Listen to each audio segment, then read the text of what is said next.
PDM मुज़ाकराती team ने शर्त रखी थी कि इलेक्शन चीफ जस्टिस बिंदियाल के होते हुए नहीं होने चाहिए। इसके बाद की तारीख रखी। ये शर्त हम कैसे मान सकते थे? हम तो 90 रोज में आईनी इलेक्शन की बात कर रहे थे। इमरान खान की अडियाला जेल में मीडिया से गुफ्तगू। नवाज शरीफ की कल की तकरीर पर यह पूछना था 16 माह रिलोकेटेड किसके थे? 16 माह की हुकूमत में शहबाज शरीफ और इसहाक डार किसके थे? नवाज शरीफ क्या कह रहा है? हम अब आएंगे, ये करेंगे। तो पहले 1.5 साल किसने खराब किया? इमरान खान। मैं आज कहता हूं इन्होंने भागना है। जब ये हारेंगे तो ये भागेंगे। इमरान खान की गैर रस्मी गुफ्तगू। गिरफ्तारियां, मुकदमे, घरों पर छापे। 25 मई से तहरीक इंसाफ को करश रहे हैं। अभी भी उनकी कानपी टांग रही हैं। गंदे गंदे अजीब से इंतखाबी निशान दे दिए हैं। जो मुहिम शुरू करता है इसके खिलाफ FIR दर्ज करा देते हैं। हमारी टॉप लीडरशिप को इन्होंने नाअहल करा दिया। अभी अंडर 16 को भी नहीं खेलने दे रहे। प्लान के हवाले से आपको सब कुछ नहीं बता सकता क्योंकि वो भी देख रहे हैं। वो हर हरबा इस्तेमाल कर रहे हैं। ये डरे हुए हैं। मैंने कहा था हम पर हमला करके ईरान ने गलत किया। ये नहीं होना चाहिए था। इसराइल चाहता है ईरान और पाकिस्तान आपस में लड़े। मैंने ईरान की मजम्मत करते हुए कहा था इस चीज से निकलें क्योंकि इससे नफरतें बढ़ेंगी। इमरान खान की ईरान से मुताल्लिक बयान पर वजाहत। मैं ये नहीं कहता कि गैर कानूनी मुहाजिरीन रखे, लेकिन जिस तरह अफगान मुहाजिरीन को निकाला गया इससे नफरतें बढ़ी। ट्रकों में लाद लाद कर मुहाजिरीन को वापस भेजा गया। वो 40 साल यहाँ रहे। तरीके से भी वापस भेजा जा सकता था। इमरान खान ने PDM हुकूमत में शामिल रहनुमाओं को रिलोकेटेड करार दे दिया। 2018 में कंट्रोल्ड हुकूमत लेना मेरी गलती थी। इमरान खान का एतराफ।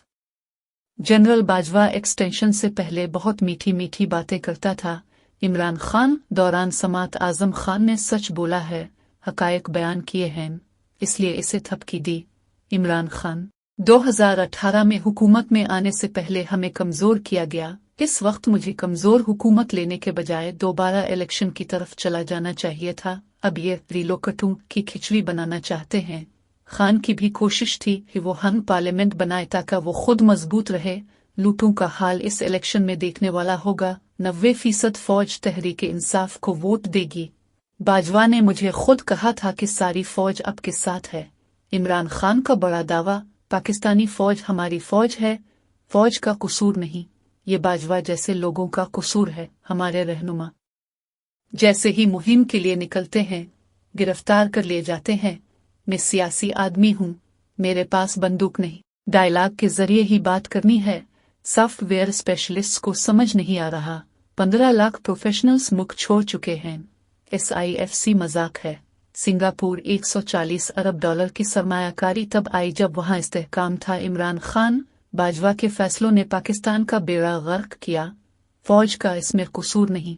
निकाह केस में जो किया गया ऐसा मैंने किसी मुल्क में एस्टेब्लिशमेंट को करते नहीं देखा। खावरमानी का कमजोर आदमी निकला। मैं होता तो मर जाता, ऐसा बयान न देता। जिन्होंने ये केस कराया वो कितने गिरे हुए लोग हैं। 16 माह में मईशत का बेड़ा गर्क कर दिया गया। बड़ा मसला बैरूनी खसारा था जो ये छोड़ कर गए। हमारी हुकूमत ने ग्रोथ रेट 6.7% पर छोड़ा जो उन्होंने सिफर कर दिया। हमारे दौर में महंगाई 12.4% तक गई जो ये 38% तक ले गए। हमारे दौर में दहशतगर्दी नीचे आई। इमरान खान, किसी को अंदाजा नहीं कि 8 फरवरी को क्या होने वाला है। जज साहिब का कसूर नहीं। ये जो खलाई मखलूक देख रही है वो ये कर रहे हैं। कर्नल साहिब। इमरान खान बोल रहा हूँ। दौरान समात इमरान खान का छत की तरफ देखते हुए इशारा।